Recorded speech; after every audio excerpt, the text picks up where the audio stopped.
Good evening. My name is Miss Reed, the founder of DamnDaddy.com, and you are joining me in the discussion room. Tonight, I have the opportunity to speak with BMarcell Williams, the founder of Jules Incorporated, which was founded 11 years ago today on the campus of Howard University as a mentoring organization for girls and women. It has grown so much since then. BMarcell, please tell us a little bit about yourself and why you're here with us on the founding day of Jules Inc.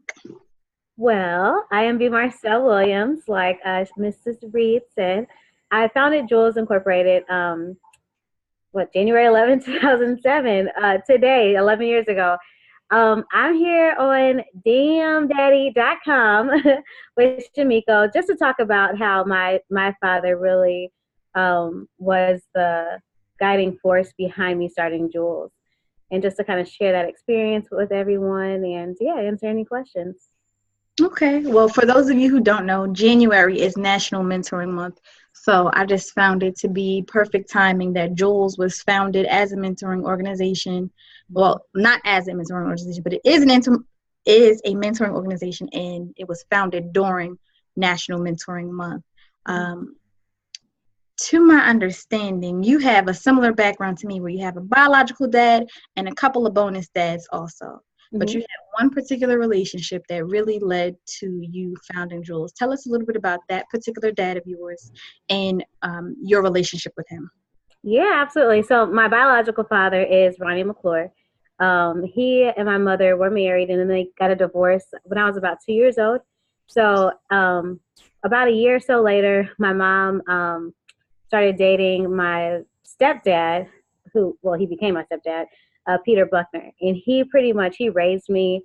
He was the daddy that I knew all the time. My other dad lived in Nashville, Tennessee, where my biological family's from. So my stepdad, he was there. He was taking us to get our hair done and to dance class and to piano practice. And he was cooking, doing homework, doing all daddy daycare kind of stuff with us when he was home from work. So he's the one that really, really raised me. He's the one that nurtured me and, loved on me the entire time, from the time I was about 2.5 to about 19 years old when he passed away. Okay. So having such a strong relationship with him and him being there with you on a daily basis, what was that like for you at 19 years old when you lost him? Was it something where he was ill and you were somewhat prepared but still not ready, or was it completely a surprise? Oh my God, it was the worst surprise ever. My dad was completely healthy. There was nothing wrong with him. He was a vice president at a local children's home in St. Louis, Missouri called Annie Malone. And what happened was the day that he passed away, he was delivering bread to the daycare. My dad always did everything, a lot of which was out of the scope of his job employment, but he didn't see it like that. If there was something that needed to get done for the kids, he did it. And so he was really, really, really extremely passionate about the youth. He used to bring the kids from the children's home to our house to come play with us, jump on the trampoline. He'd be outside, at the children's home playing football with the kids and taking them horseback riding and he was like everyone's dad.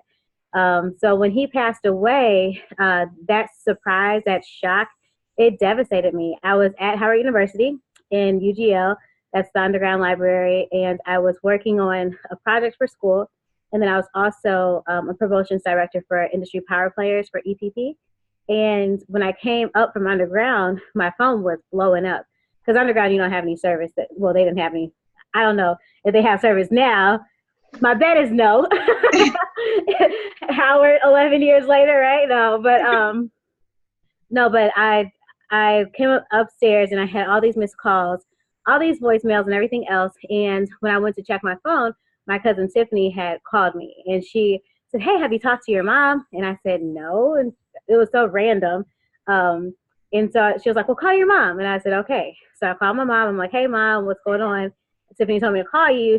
She asked me if I had any homework assignments or if I had any projects or tests or anything coming up. And I said, no. I was actually just finishing up my project. I said, "Why? What's going on?" And she didn't say anything. I said, "Mom, what's going on?" It was so weird. And she said, "Your dad died." And so I said, "Which one?" Because I had a biological father and I also had my stepdad. And she told me it was my stepdad. And I literally, by this time I had walked into the Punch Out and was getting some Chick-fil-A, some food. And by this time, I don't even know how my tray made it onto the counter. I just kind of collapsed down to my knees. And my friend that was with me, who was a campus pal, he took me around to a booth and sat me down. And I was so confused. I was like, what do you mean? What happened? It was all this confusion, just a complete surprise. And I thought it was a really, really, really bad dream, and it wasn't. So after receiving news like that, what did you do? Did you go home immediately, or, I mean, since your mom asked if you had any tests or anything like that, to wrap up, were you able to go home and grieve with family? Yeah, so right after that, I had a friend of mine. I was a campus pal on campus too. So I literally, because I was with a pal, we went upstairs to the pal office, and it was pals in there.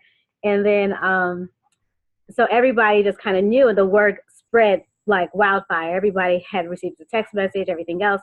So I was receiving all these phone calls, and by the time I got back to Meridian, which was the dorm that I was staying in, I had friends all outside my door, and so it was just way overwhelming and way too much. So I called a friend of mine that lived off campus and asked him to come pick me up, and he came and got me. And I just like sat up all night just at his house, just sitting there, just thinking about it and everything else. So the very next morning, my mentor actually came and picked me up, her and her dad, actually, and they took me to the airport so I could fly home to St. Louis, Missouri. Wow. So after an experience like that and just learning about your dad and his giving spirit towards children, walk me through the sequence of events that led you, and what year was this? My dad passed away in 2004. Yeah, 2004. So yeah, what happened between 2004 and January 2007 that led you to create Jules? Yeah, so okay, 2004, I ended up going home for my dad's funeral, and we were able to get through that. When I came back to school, I really, really tried my best to pick up where I left off with school. And I was a Bison cheerleader. So actually the week after his funeral, was Howard's homecoming. And so it was our big homecoming game.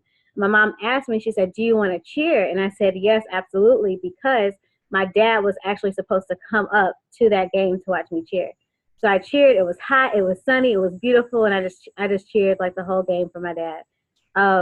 But then after that, I kind of started to slowly go into this depression, into this really dark space. I didn't know that I was going into that depression, but I was in DC, away from my family. My mom and my brother were in St. Louis. My sister was in law school in Texas.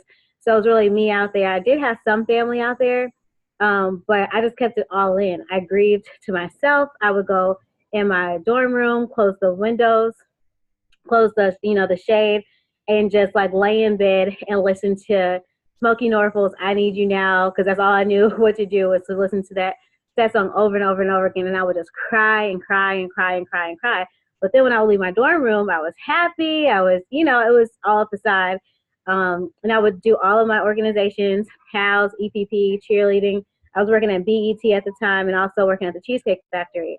I would go to my classes and I would get A's like on all of my tests, but then towards, and I actually finished that semester with 3.6 GPA, which was great, having done all that stuff. But then that following semester, I tried to keep up with that same kind of thing, and it just wore on me. So I would go into like midterms, get good grades, and then I just stopped going to class. So I ended up doing really bad that next semester, and then I think I went home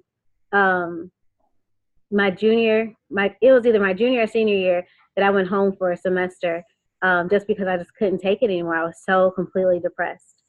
I think it was my junior year, because my senior year is when I founded Jules Incorporated. But then when I came back from St. Louis, it was I think it was that fall, and then I was working at BET, and I just had this unexplainable passion to really do something for the youth. Like after coming back from St. Louis, I had this unexplainable passion to really like do something for the youth. And it was just weird because I've always loved kids and I've always loved the youth and everything else, but this would not go away. I was so irritated by seeing so many of the local students in DC. Like, I just felt like they were really acting out and really calling out for someone to give them attention. And the girls were just like really, they were all over the boys, like after school and everything else. And I'm like, you know what? They need a role model and I'm going to give them a role model, And so it was just like, so Jules is kind of formed out of my passion after coming back from St. Louis. And I think being home in my daddy's house really was the seed, of really having that passion for the youth, because that was him. He was out there with them all the time. He was like their role model. He was their mentor. He was their daddy. And so by the time I came back to school, it was, I had that kind of passion and that kind of fire within me to do something about a pet peeve that I had, and to give these girls, a mentor and a big sister. So in January 2007, did you have a vision for what you wanted Jules to be overall, or was it just in that moment a solution to what you were seeing in the city? So at first, Jules was going to be, it started out as Urban Girl Company's Jules, which UGC was a company of brands that myself and a friend of mine, a business partner of mine, had created to change the negative connotation associated with being an urban girl back then. Because back then it was like all about video vixens and, all this sexual stuff. And I'm like, we are so much more than that, So when I started it, but I always wanted it, the brands, because it was a fashion line. So I always wanted the brands to be, have some kind of community service component. Anything that I do, I always try to give back to the community, do something for the community, or it's just embedded in me somehow, some way. So what I did was I ended up dropping the UGC part and the promotion, because it was a fashion brand and like an all-girl street team kind of thing, which is kind of ironic. But I ended up dropping that, and then I was like, you know what? I want my girls at Howard, I want them to know what it is that they're going to do when they leave Howard. I want them to feel empowered. If they're going to be entrepreneurs, I want them to have their business plan ready by the time they graduate, because I was a senior and I had no idea what I was going to do with my life. And so I was like, by the time they graduate, I want them to know what they're doing. And if they start a business, to have some kind of community service arm attached to it. But if they go into the corporate world, to really figure out, how can they implement some kind of community service into their corporation. And so it started like that. And then the pet peeve on top of that, with the girls, with the young girls, with the youth, it really just ended up coming together in January. So the thought process kind of started the fall before, but then that January is when it all came together. So knowing that you had this vision for it to be a place where young women could leave prepared for life in a way you felt unprepared, how did you start recruiting other people to believe in your vision? I love that question, because I tell people this all the time. It really only takes one person to believe in the vision. I was super passionate about it. I was starting to formulate, exactly what this is going to be. I knew that I wanted it to be an enrichment program, because I wanted not only the mentees to get something out of it, but my mentors to get something out of it too. So out of the girls that were working with me on UGC Jules, like the promotional piece, I made everyone, before they even signed up to do UGC Jules with me, I had them do an application. And so in the application, one girl in particular, her name was Keisha Shelton. She was a freshman. She had a real passion for community. All her questions had something to do with community. So the discernment, my own discernment at that time was, let me go to Keisha and talk to her about this. So I called her up and told her to come downstairs to my car from her dorm room in Meridian Hill Hall. And I made her get in the car with me, and she was so nervous. It was so cute, but she was just so scared. I said, Keisha, I said, I'm going to change. I'm going to drop UGC. It's just going to become Jules, and it's going to be a community service. And I just told her all about it. And I said, and you're going to be the face of it on this campus. And she was like, what? No, I don't know how to do that. And I told her, I said, don't worry about that. I'll run everything from behind the scenes, but I'm a senior. So I need this organization to outlive my last year. And so I need you to be the face of it. So Keisha and I spent so much time together. I mean, so much time together. She became my little sister for real. Like I bought this girl all kinds of food and everything else, but that was just our relationship. It was, me taking care of her, making sure she had what she needed, and us building, jewels and just talking about it. So I told her, I said, okay, on this day, we're gonna do our very first interest meeting in Douglas Hall. So I need you to go into the cast and recruit some freshmen, and so that it can outlive us. She came back at that meeting with about 60 to 70 jewels, 60 to 70 girls that were interested in jewels. At that meeting, I told them all about the vision. This is what we're going to do. At this time, we had no sites, we had no curriculum, we had no programs. All we had was really like my vision about this. And at that meeting, we were able to establish our executive board. So we had a president, which was Keisha, a vice president, a secretary, and a treasurer. I think Dominique was our secretary at that time. So we established that, and then we started meeting every single week in the architecture building on Howard University's campus. And we still did not have any sites or anything like that, but for every single week until that fall, we met. And then I believe it was that next spring, we had our very first site. And then we had one site, and then we had 6 sites, like all within a couple of weeks.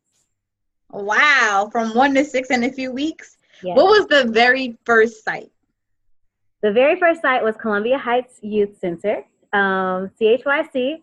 It was in between Girard Street and what was the other one? Around the corner from Meridian. Right around the corner from Meridian, exactly. So our freshmen would take the shuttle bus over to Meridian and then walk a couple blocks down to CHYC, and we would do our mentoring every single week.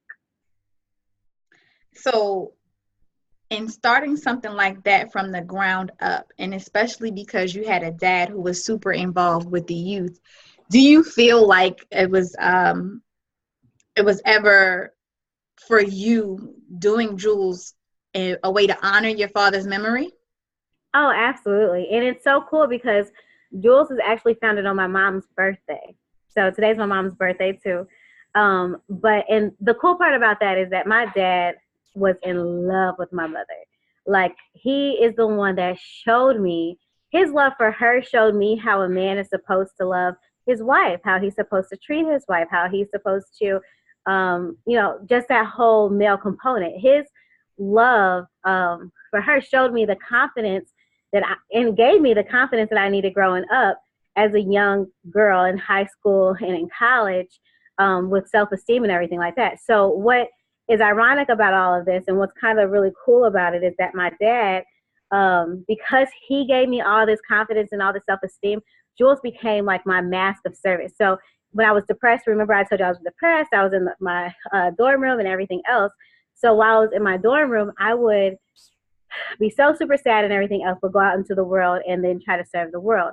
So when Jules was created, having such a passion for the youth and everything like that, I really feel like my confidence came from giving confidence to my mentors and to my mentees and just helping them see who they are, So it's really like a lot of what Jules is a lot of my upbringing, as far as, the confidence, the self-esteem piece.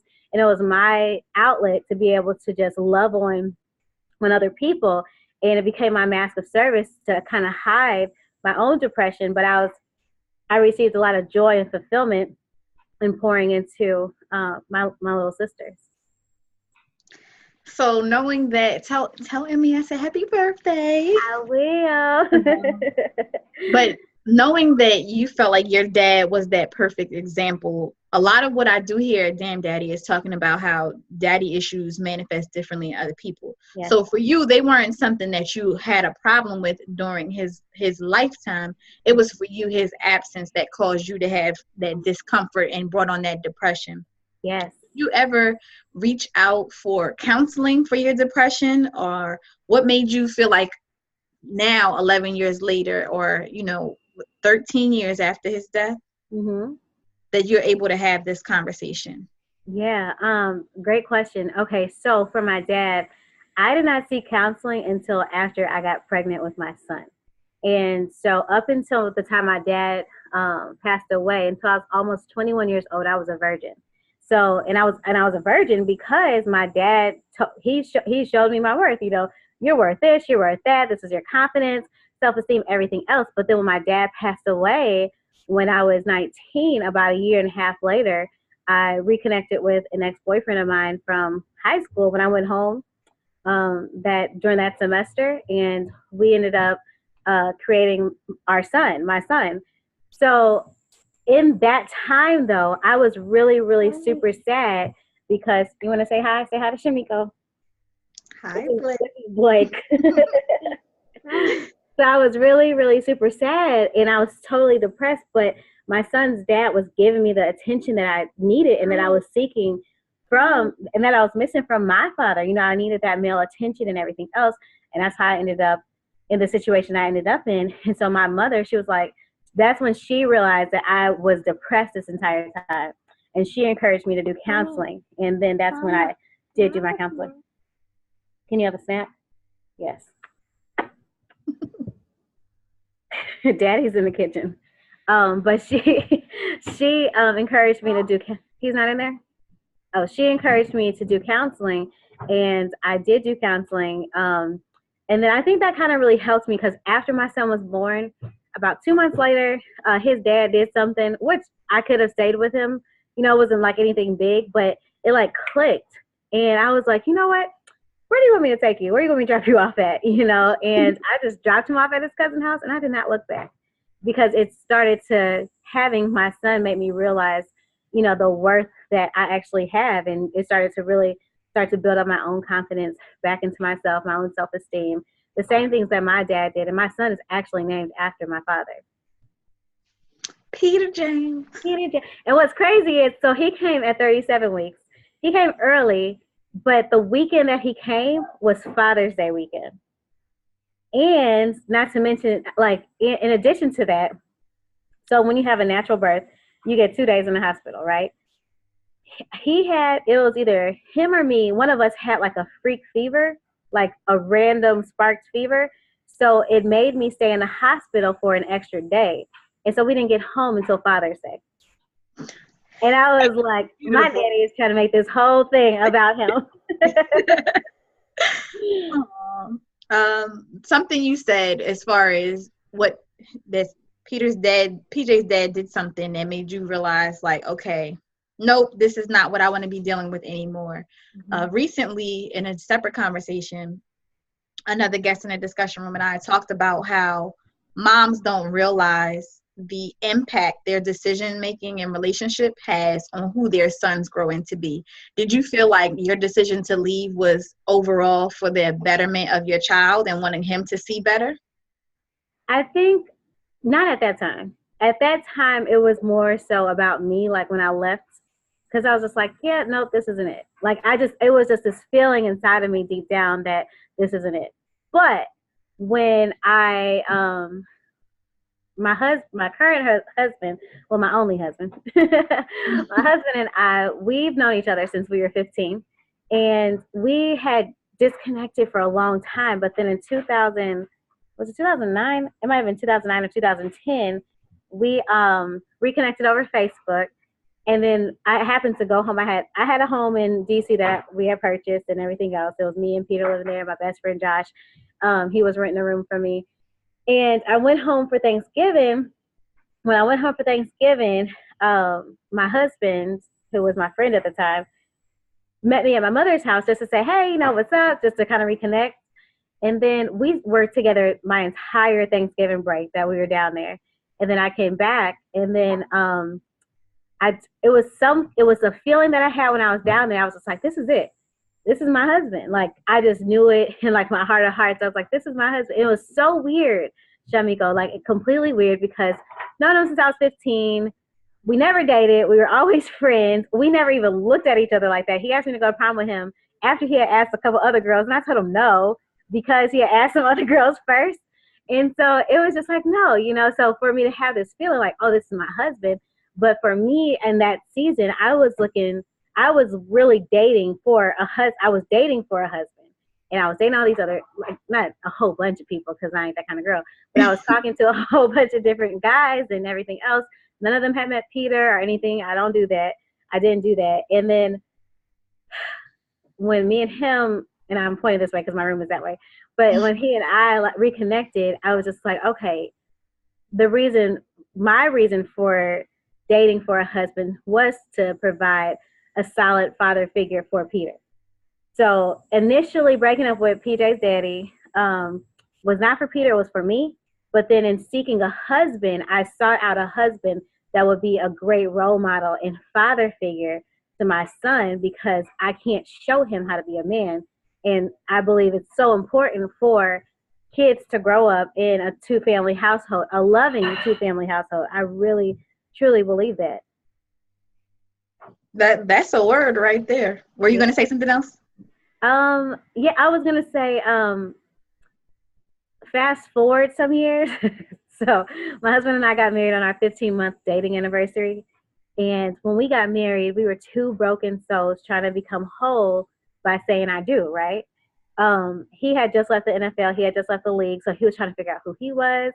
I was still trying to figure out who I was as a mom, as a young mom, and now a new wife. And then we immediately got pregnant with our daughter on our wedding night, Brielle. And so I spent all this time in the first year of our marriage, even the second year of our marriage, because 16 months after we had Brielle, we had Blake. And I also had a stepdaughter. So we were an instant family, like the picture perfect family, right? But what happened was I used to say, why did I marry this guy? Like, why did I just know that he was it for me? Why? And I have a relationship with God.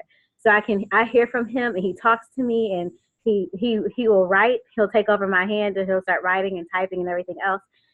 So one time when I was really, really sick in 2014, my husband and I, we were just, for the first 5 years of our marriage, we were basically getting a divorce every quarter. Every quarter we were done. We were divorced. We were done. Just no, But this one time I got really sick and God released me. And I say God because I was only in the hospital for a day when I should have been in there for a week. But he released me on mission to go and do something for him. But in the midst of him giving me the instruction, he told me, he said, I didn't pick Brandon for you. Your father did. Your dad did. So my dad, Peter Buckner, who's in heaven, this sounds kind of crazy to those that don't believe, but my father in heaven, he said, your dad is right here with me. He's sitting next to me, and he's the one that picked Brandon for you. And I have all this like in my journal. I can screenshot it. Take a picture of it and send it to you, because my handwriting changed. Like when Yahweh's like when he takes over, like it's just like it's weird. And so I was sitting there listening, like, wow, okay. So fast forward some more time. Like that's a whole long drawn out backstory that I'll tell you another time. But fast forward a couple more years, Brandon and I, we were on the cusp when we moved up to Madison of being completely done with each other. Like just done. Nothing happens. Like nothing bad at all happens at all. But then God gave us the blessing that we needed, because when we were 2 seconds from saying, nope, this isn't it. We're done. Not happening. And I said to him, I looked at him, I said, you know what? I'm pretty much done with this. But do you want to try going to our pastors to counsel us? And so that was the seed that we needed in our marriage. And God he blessed our marriage. And ever since then, it's been like this complete blessing, and God has turned it around. But it's just so funny to me because my dad, Peter Buckner, picked Brandon, who my dad is my angel, in heaven, and he picked my husband, which is so crazy. Like it still blows my mind because I still am like, how are we married? Like me and you.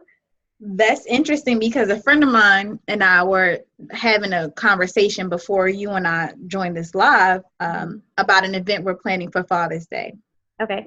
A fatherless Father's Day brunch for people who grew up without their dads or who have lost them. So for her, she had her father, but he died a few years ago. Mm-hmm. And she says that weddings are hard for her because, even when he was alive and he may or may not have been the person she wanted him to be, she always felt like he would be there to walk her down the aisle. And now that's not even a possibility. Yeah. So listening to your story made me think, that was your dad's way of being involved in your wedding and your marriage and choosing that person for you. That's definitely an interesting story, though. Yeah. You talked about your relationship with God and how you feel God guides you. He speaks directly to you and takes over your hand sometimes. Tell us about God's relationship with Jules, and not only that, in helping you birth your newer baby, Brunch and Bible. Yes. Okay. So, I'm getting chills right now talking about my daddy. I'm talking about God when I say my daddy. But so when it comes to Jules, what's really interesting about that is that so first of all, Jules Inc. is God's vision, 100%. I'm not that smart, Shamiko, to put together this foundation that has lasted 11 years with me being detached from the home base for about 6, right? So I'm really not that smart. So God gave me this vision. It took place on Adams Street. My best friend Josh, that was renting the house for me that I was talking about before. So when we were in college, he was renting a home on Adams Street, right around the corner from the annex at Howard University, and he had the whole basement floor. So he and I went to IKEA. We love to go to IKEA. He's like my brother. We went to IKEA. We bought these matching desks, and mine was like this way, and then his was this way. So it was like our desks were facing each other, and everything else. What? This is Peter. Say hi. Hi, PJ. Say hi, Shamiko. Oh, I was just looking at baby pictures of you. You got all these baby pictures of you from when you were on Howard's campus in Jewel. This is the young man we've been talking about. That's PJ. Huh? Wait, go downstairs. Daddy wants you. You have to go clean up. Okay. Mama wants some ice cream. Get up. I'm talking to Shamika. Okay. So, mom life, right? What was I saying? I was talking. You and Josh had the desk. Oh, yeah. So our desk, right? So they were facing each other. And then I went to Target and bought like this little futon couch thing or whatever that had popped out. So I would always spend the night over there because I would sleep on my little couch thing that I bought, and Josh had his own room. But I would always stay the night over there because we would stay up late just working on, I don't even know what we were working on, to be honest, Shamika, but we would always be working on something. So around 2 o'clock in the morning, 2 or 3 o'clock in the morning, God and my daddy, I kid you not, it was God and my daddy, woke me up off this couch and sat me at the table on our founding day. And it was, and I sat at my desk, and on my laptop, I literally typed up the whole foundation of Jules Inc. before my 7 o'clock class. So it only took me a couple of hours, and the whole foundation of Jules Inc. was just pieced together. The enrichment program, how it's going to work, what it was going to be called, what was going to be this, and this, and all this other stuff, and who would do this, and how it was a cycle, and everything else. So yeah, my daddy and God guided me through Jules Inc. But when I started it, I was like, okay, so God, this is your thing, And he said, do not make this organization about me. Do not make this a Christian organization. Do not tell anyone that, that is my vision. I told the first 7 jewels that it was all him. And probably all my jewels too. But to the world, they don't realize that the foundation of Jules Inc. is a God thing. Like he created it. So yeah, my dad's hand was all in that because the passion that I had from the youth, it was straight from my daddy. Like his passion for the youth, him wanting to do whatever he could for the youth, it was just all him. And I knew it, like in that instance. Yeah, so that's Jules, and that's like the non-Christian whatever, or the non, God-led thing.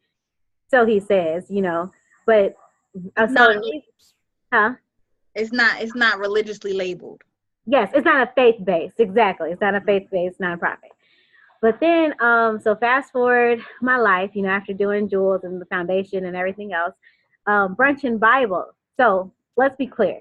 I didn't want to do Jules because I didn't want that responsibility.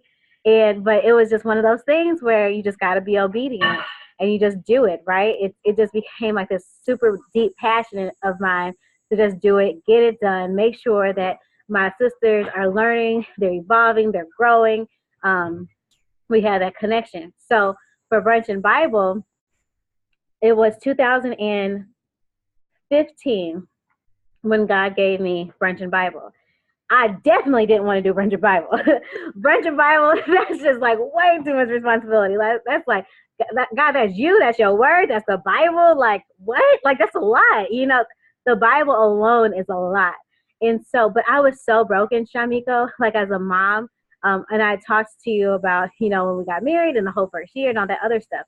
So what is true, in fact, is that I ended up being depressed for over 12 years, for about 12, and really just getting over that depression around last year. I don't know my complete dates right now, so it could be a little bit off.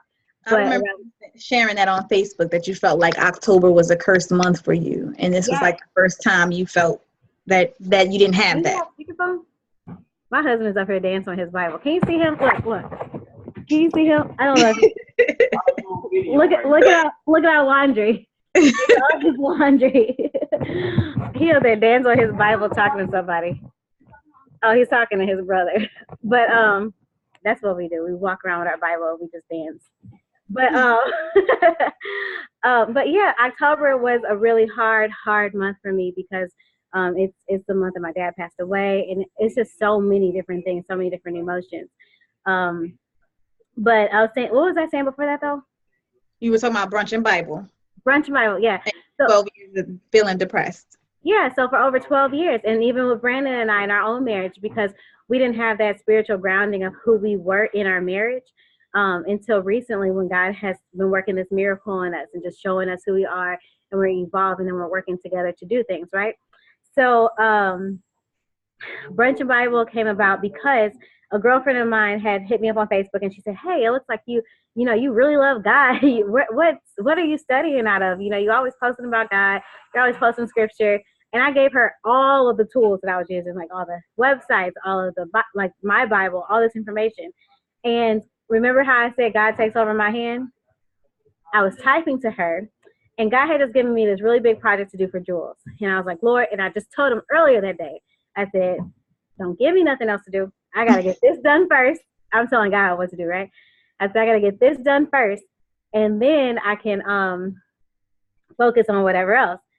He's, God, when you tell God what to do, he's like, oh, that's cute. You're cute, right? Girl, and I'm messaging her back about all this stuff. I completely blank out, but my fingers keep typing. And I said to her, I said, I didn't say this, but my fingers said to her, I'm going to start a weekly women's Bible study. Is this something that you would be interested in? And blah, blah, blah, blah, blah, blah, blah. And when I went back and read it, I was like, nope. After it was sent, so before I could delete, this was before we could actually go back and edit stuff, I was just like, I did not write that. I did not write that. I did not write that. And I was just like, oh my God. And then like a couple hours later, I had made a post. I was like, all right, God. And I said, would anyone be interested in going to brunch and talking about Bible stories and the women in the Bible to figure out how to do life? And about 30 or 40 women had liked the post. So I created a group, Brunch and Bible. Go figure, so original. I created Brunch and Bible. These women joined. Our first session was actually a week after my grandfather died. My grandfather died on January 13th. We had our first meeting, our first brunch on January 18th, which is our birthday, which is actually 7 days, behind Jules, which is kind of crazy. And we met, and then we talked about God. We broke down. We had a real conversation. We had worksheets and everything else. It was just such a beautiful thing. And the next time we met, we had 30 women. The next time we met, we had 40 women. So it just kept growing and growing and growing. And then I had to stop because I said, Lord, I felt like I was putting on an event, like I'm putting on a conference every single week. And I'm like, this is not it. Like, I need to be able to sit at the table with these women, and we need to be able to talk intimately and have these small groups. So now we're working on making sure that all of our small groups are taking place. We have a small group in Madison, in St. Louis, and in DC. I have a Jewel that's about to lead it. Yes, girl, in DC, that she's going to be leading it. So once we actually put out our first Bible study, and then also coming up in Houston too. So we're excited about that. So in keeping along with that same spirit of how you now have a Jewel leading Brunch and Bible in DC, how did you let go of Jules? I know you said you started and you had that conversation with Keisha that you wanted something that could outlive you, but you were still there and active on campus when I became a Jewel in 2009, and when I became an e-board member that following year. So what was that like for you, having to let go of the reins and trusting people that this is your baby now, and I need to focus on my actual babies and Brother Bible? Yeah. Oh my God. It was hard. It's still hard. It's so hard to be. I'm not even gonna lie. Like, I just really want to go back to DC and like live there on campus with the Jewels and everything else. But it's one of those things God told me when we were founded. He said, "This is bigger than you." So I knew it wasn't mine. So it's bigger than you. It's bigger than Howard University. It's bigger than Washington, D.C., the United States. This is a global entity. So when he told me that straight up from the beginning. So I always knew that it was never even about me. Like that I founded it, but I don't have true ownership of it. So in all of that, just knowing that I had been there, I had laid the foundation, I had invested time into my Jewels, and I loved your whole group and all of y'all. Like, I love y'all. And I had that opportunity to really be there with you guys. It was kind of not so much that I wanted to let go. It was kind of the pull that I needed to let go. Like, I needed to let go so that Jules could figure out its identity, away from me, so that you all could figure out, well, how do we lead? Because if I stayed there, I would have been like in my own flesh. I was like, okay, this is what we need. You know me. This is what we need to do. This is how we're going to do it. This is da, da, da, da. But Jules needed to figure out how to do Jules. And it was some ups and downs. It was some hard times for Jules to figure out. Like, there was a point where Jules didn't almost happen the next year, and Jules had to really figure out its identity, its own DNA, to really progress. And I trusted God to be there in the middle of it and to help guide it, because that was his thing. So in that, it's just like, you got to let go and let God do his thing. And that's his baby. It was just only on loan to me. And I'm so blessed to still be a part of it and still be able to say that I started this organization, but all ownership really does go to God. And but even still today, it's so hard for me, like, not to, because I'm like, oh, just call me, just, anything, any kind of connection with any of my Jewels. Like, I get so geeked, like, it's somebody I gave birth to, like, so it's just like to see the pictures, and it just really brings me so much fulfillment and so much joy, just to see that. And what I'm working on now is trying to figure out a way to just come back and like really truly connect with the Jewels. I know I can't be there all the time. I don't want to be there to do the admin stuff, to lead it. That's not my place. That's for other leaders to grow in leadership. But I do want to be there as a support, to like show up and just say, hey, I'm here. If you guys need me, this is my number. I'm always divvying out my number to anybody, any of my Jewels that need it, whatever y'all need, just so that they know that I'm there. So it's still my baby. Like, it's like letting y'all go off to college or something, So, yeah. With Jules now having, I've lost track of how many branches and orgs there are associated with Jules Inc., but I know the newest one is in Cleveland. What has that been like for you? Because clearly you can't be in DC, and I know you want to be attached to Howard University, because who wouldn't? But, we're the first. And you had Jules there in Madison, and as well as St. Louis, at Hampton and Morgan. Mm-hmm. What is that like for you, having something you started be so many different places? Mm-hmm. And do you ever feel like you wish you could just teleport and be everywhere? Of course. I was just thinking today, I'm like, you know what, next year I'm going to go on a 7-day tour and go to all the places and go see all of my Jewels. Like, I really want to be everywhere, with the girls. I really want to be there to experience all the milestones, all the trips, because Cleveland's raising money to get to Howard for the gala.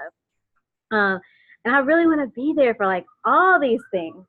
But I know that I can't. So in my grandma's seat, feeling like a grandma, just send me a picture, baby, so I can see a picture. Like, that's how I feel. I actually, I received a picture of Howard Jules which is so dope.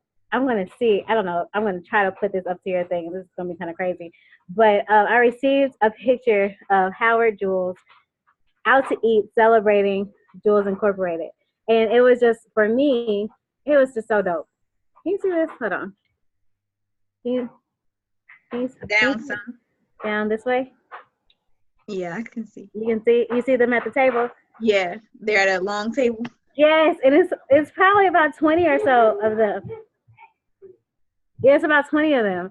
And just to like see those kind of pictures and then see all the pictures on Instagram with, and then Cleveland did a video saying Happy Founders Day with their mentees.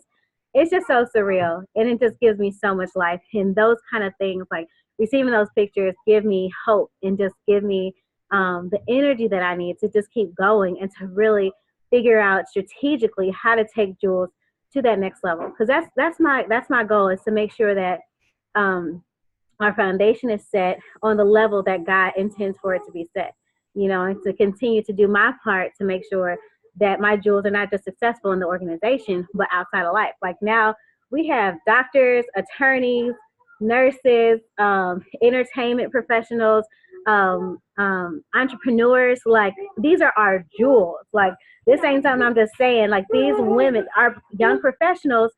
This is what they're doing. And how dope is that?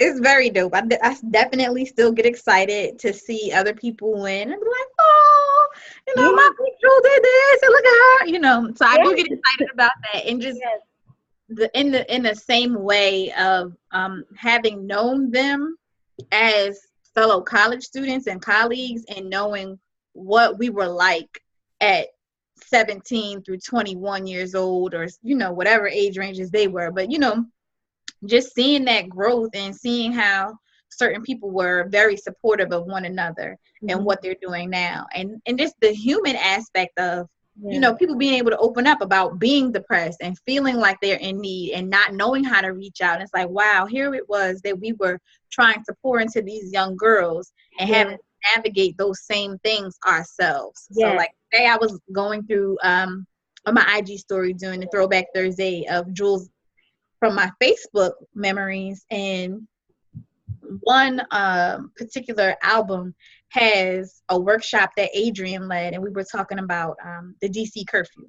The junior Jules and the Tenderstones, well, junior Jules because we were at a high school, were debating about whether or not they should have a curfew. And one young lady said that having metal detectors in schools was racist. It felt racist, Yeah. So I was like, well, it was discriminatory. That's what she said. Yeah. And then I remember being there, and I remember having that conversation because I had the opportunity to go to high school in a predominantly Black neighborhood and then high school in a predominantly white neighborhood. And I was like, where we had the metal detectors, it was an inconvenience because it took us an hour and a half to get back in the building from lunch.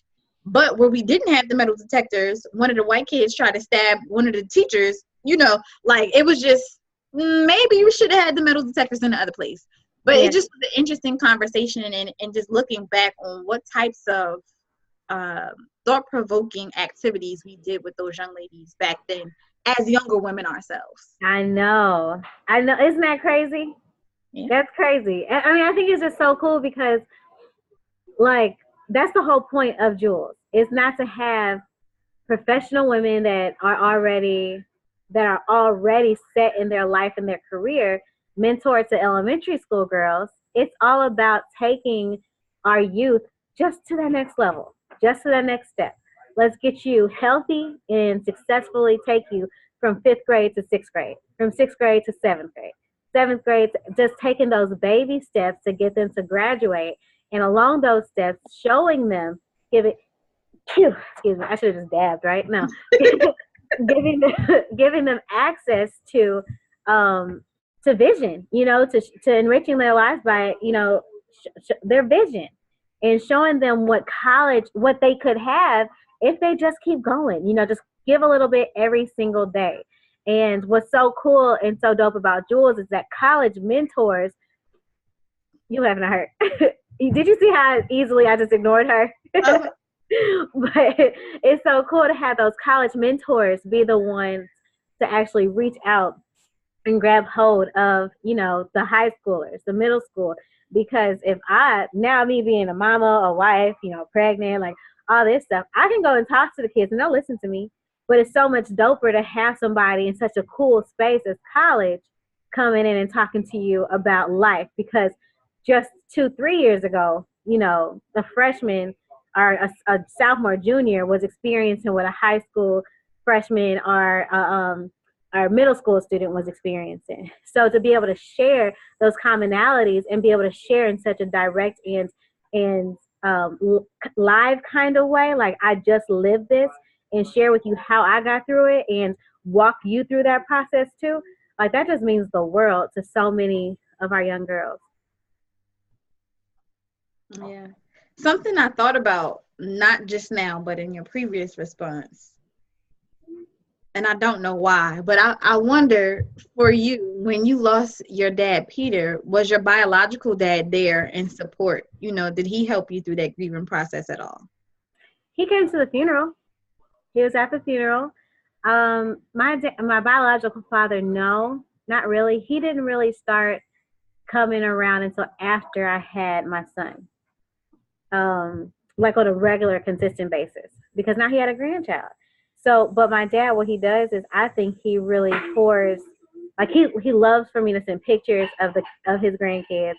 He loves to know what's going on with them, what sports are they playing. I'm gonna come up there and like I've seen him now more in the time that I've had children than I did like in my youth. And that may just be him being a little bit more seasoned and a little bit more mature. But I also know that he regrets not being there for me growing up, because he didn't know how to. Like he didn't, it's not making excuses for him, but which is crazy because his daddy was in his life, but it just wasn't him. He never really wanted children, and he told my mama that. So it was just kind of like, but now he is coming around a lot more. He is wanting to talk to the kids more and everything else. But during the grieving process, no. He was not there. So listening to your response to that, it makes me think about other things that I've talked about in recent times. My most recent conversation in the discussion room with Tiara Nicole, she said that being pregnant was something that made her consider allowing her dad back into her life. Was that something, was he just an inconsistent presence for you? And then did you have to make that choice whether or not you wanted him to be a part of your children's life, or was it just something that wasn't that deep to you? He was always pretty inconsistent in my life growing up. I would see him maybe every 2 to 3 years, talk to him maybe once or twice if I was lucky a year. But because my stepfather raised me, I never felt an absence, a father's absence at all. So when my biological father wanted to start coming around more, it was just like, okay, like, I mean, I didn't have any kind of ill feelings towards him, because I always had somebody that was always there for me, that was always, with me or loving me. So when he came, I was like, all right, whatever. I'm really blessed to have a pretty forgiving heart, and one that doesn't really, like, if you crush me, I'll remember it, but I can forgive you. I just won't forget what you've done to me, before. So I'll walk with caution, and I'll know, how deep to actually go with you on things. But for the most part, because I've learned how much anxiety, stress, depression, how that really affects your body, that nobody in this world is worth me being stressed out over, or feeling anxious or depressed about, because that wears and tears on my body. That gives me all kinds of illnesses, puts me in the hospital, takes me away from my kids and my family. And so there's no person that can stress me out or make me that angry. And so, yeah, when my father came, when I talked to my dad, I'm just like, hey, what's up? So it's not even, and I wish more people could have that kind of understanding of, people do make mistakes, and be able to forgive. And when you forgive, it's not even so much for that person, it's for yourself, so that you're not hurting yourself, that you're able to release that anger and that negativity. Because if you allow that negativity to continue to boil up in your own system, you start having all this kind of resentment, all this kind of regret, all these negative things that the devil uses as a distraction to knock you off your purpose. And so you have to stay focused, on your purpose and not allow these things to distract you. You forgive, let go, move on so that you can stay laser focused on what it is that you're called to do in this particular season.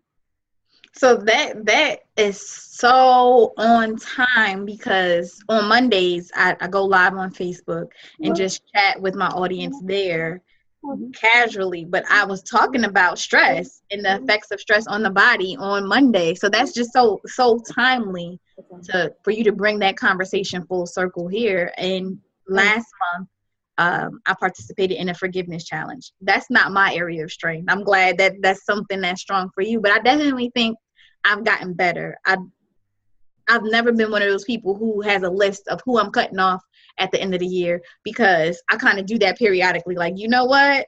No thanks. And I don't even utilize the block button or any of that. It's just I won't respond to you. Yeah. But I definitely appreciate that you shared. It's about not forgetting. I know what you did. I acknowledge that. I forgive you, but now I move with caution. Yes, absolutely. We did a whole I think it was my second or third brunch in Bible session that I led was on forgiveness.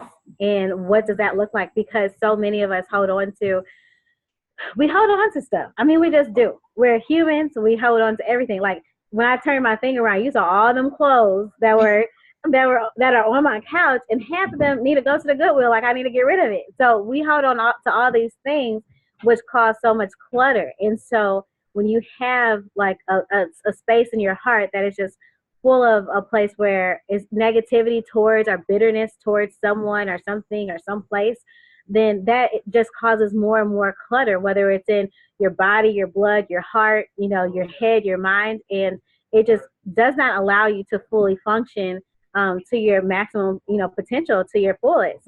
And that only harms us. It doesn't harm the person we mad at, because they don't know we mad at them, or they don't really care, because if they cared, they probably wouldn't have done what they did in the first place to make us so upset with them. So we have to learn to declutter, in our unforgiveness tank, or whatever you want to call it, and move on. And like I said before, it's not for anyone else but for us. And the spiritual component to that is that if Jesus on the cross, as he's being slain, is telling, forgive them, Father, for they know not what they do, then who are we to hold on to regret? Or who are we to hold on to bitterness towards other people? He was being crucified, on the cross, and he's asking for forgiveness. So that's the kind of heart that we should model. We should model that kind of heart, that God is stoned and whipped and everything else on the cross, but he can forgive somebody. So why can't I forgive this person for cutting me off in traffic? Or why can't I forgive this person for, cussing me out? Or why can't I forgive this person for leaving me? They probably did you a blessing. They probably cut you off in traffic to keep you from having an accident 2 seconds later. Like, you just don't know. So it's just better to just let that stuff go. Praise God that he's doing, exactly what it is that he's done in your life. And maybe my daddy wouldn't have been the best role model for me. Maybe I wouldn't know love like I know it now had my biological father raised me, because I completely understand what it means to love, to be loved, and now to show love to my own husband. Like, we're growing together, and I'm able to use my daddy's love for me as a foundation for my marriage and show my kids what it's like to have a true, loving, respectful household. That's very real. I think something that I shared recently was my biological father had written me a letter some years ago, and in the letter he said something similar to what you said, as far as maybe his presence would have done more harm to me than good, and he wouldn't change things if he could. And I think at the time I was upset, but I've grown to understand that the experiences I had with my stepdad and with my sister's dad, I would not have had if my father was a more active presence. And some of the things that he had not grown from or learned from by the time he became a father and during the early years of my life may have negatively impacted me. So I do carry that with me now, and I recently reconnected with him. And that was an interesting experience, seeing him in person in November, because I realized that I don't know him, that I had distanced myself so much from who he once was that I don't know who he is. And it was just, watching him open doors for me and be this person. And it wasn't, and I didn't feel like it was to impress me. I felt like, if it was my sister, because he does have another child, or, one of his nieces, he would do these same things. And it just was like, oh, okay, this is different, so just carrying that not necessarily forgiveness, but that sense of understanding people have their own journeys. Yes. I oh my God, I completely agree with that. And that's just one of my asks, for people, is that before you judge, have you tried to understand? Have you tried to look at big picture and not just, what you want to see, because so many times we do that. We immediately jump to judgment because of our hurt, because of our pain, because of our experiences, because of our happiness. We immediately jump to talking about somebody else without even knowing. There's no way for anyone to ever know exactly what someone has gone through every single day of their life, what they've experienced, what kind of spiritual warfare they've experienced, what kind of anything, so it's for me, what I try to do is I try to have complete understanding for things. And of course, in the moment, you may be like, what? Like, nah. And then, but having, and this goes along with self-care a little bit, which is a whole different topic, but having that time to have self-care and to sit down and to reflect at the end of every night and at the beginning of every day is so important, because if you're able to reflect on the things that really hit you the hardest, either the day before or that day, or whatever, in a dream, you can really start to really think through some of these things and start to have better understanding for yourself. And then maybe even, discernment, because you're sitting there and you're reflecting, and the Holy Spirit will start to talk to those that have received the Holy Spirit.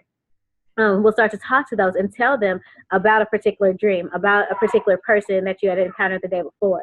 And we'll start to tell you and give you the discernment that you need to be able to let those things go, or to be able to move forward and share a particular thing that may change that person's life. Because if the Holy Spirit is telling you this about this person, he may say, go tell this person this, or don't tell them this right now, but just know this about them. And you just never know who you're called to impact on a day-to-day basis. So even with your dad, like, you have no idea, Shamiko, like, how much you could actually impact him and teach him. Like, there's never a time in our life where we will ever stop learning. At the age of 93, 94, you have never been 94 before. 94 in 56 days, you've never been that before. So you have the opportunity to continue to learn. So it's just like really having the awareness, the self-awareness that you need to be able to, like my husband, he does these meditations. In the morning, he'll go downstairs and he'll do meditations. And so I was doing them too a while ago, and I just started back doing those. But it's allowed me to have self-awareness about myself during the day. What is my day going to look like? How's it gonna flow? What did my day yesterday look like? What went wrong? Who did I have a conversation with? Who do I need to reach back out to? And then during that time, your mind, your imagination, and everything just starts to flow and to work.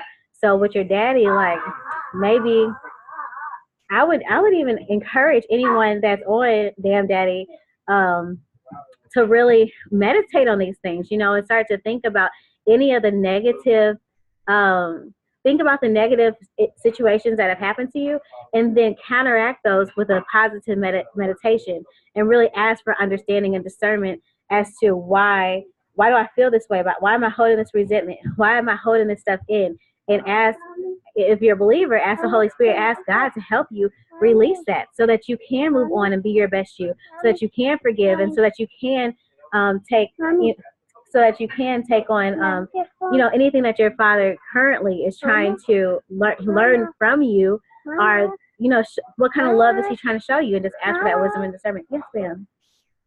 I have a phone. You see this one? She's for sale for $15. If anybody wants a 4, she's very beautiful. She's $15. That's Emmy's twin.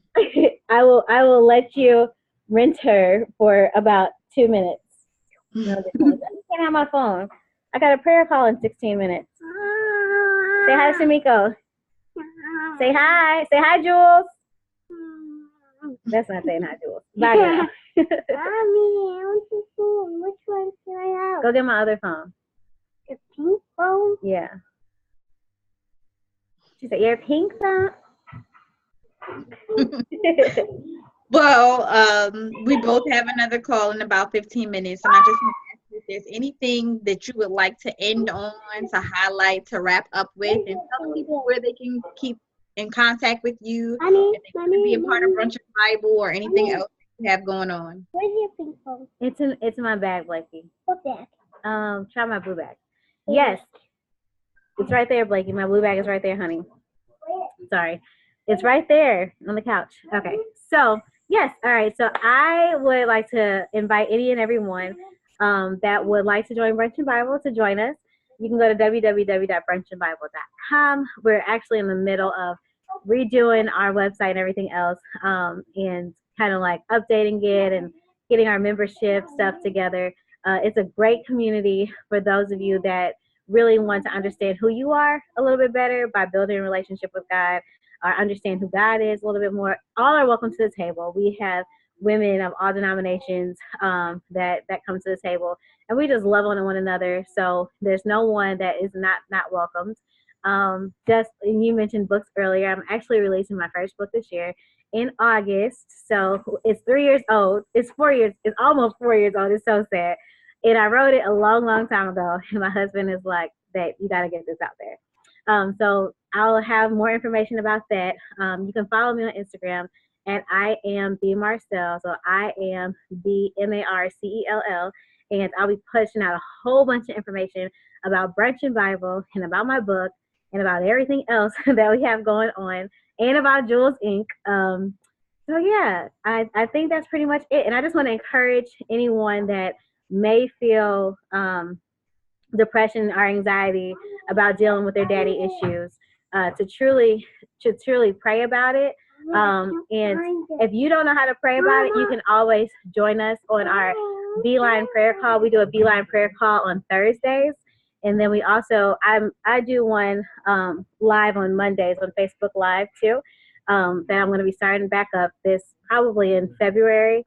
But I do have a prayer call team. You can find us on Facebook, Brunch and Bible, or you can find Beeline Prayer Call on Facebook as well. Or you can just go to our website. Just go to www.brunchandbible.com, and we give you all that information.